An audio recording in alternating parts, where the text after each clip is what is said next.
Niat melumpuhkan tapi membunuh maling seng penjaga peternakan di Medan jadi tersangka. Nurhayati masih tidak menyangka suaminya bernama Gunawan masuk bui setelah tidak sengaja membunuh maling. Diketahui Gunawan bersama adik iparnya Aldi Pradana dan juga seorang temannya Birla kini telah mendekam di sel tahanan Polsek Medan Baru. Saat ditemukan di tempat tinggalnya, Nurhayati menceritakan kronologi kejadian yang terjadi pada Sabtu 21 Oktober dini hari itu. Malam itu, suami dan adiknya seperti biasa menjaga peternakan kambing milik almarhum Syamsul Arifin yang merupakan mantan gubernur Sumatera Utara. Peternakan kambing tersebut terletak berbeda di kawasan Kelurahan Sarirejo, Kecamatan Medan, Polonia.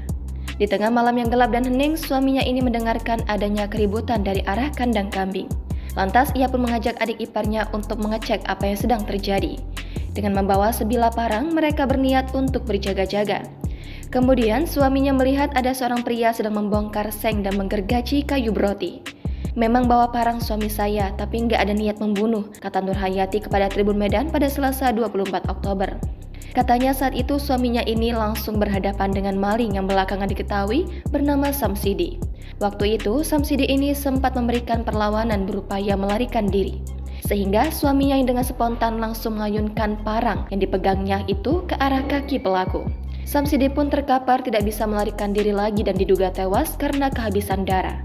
Padahal menurutnya suaminya itu hanya berniat untuk melumpuhkan pelaku agar tidak melarikan diri. Gak niat membunuh, cuma ingin melemahkan lawan. Kalau memang niatnya membunuh, kenapa gak langsung ditusuk saja perutnya, ujarnya.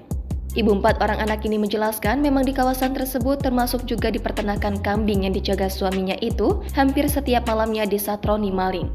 Setelah kejadian, suaminya bersamaan dengan 2 orang lainnya pun langsung diringkus polisi dan dijadikan sebagai tersangka.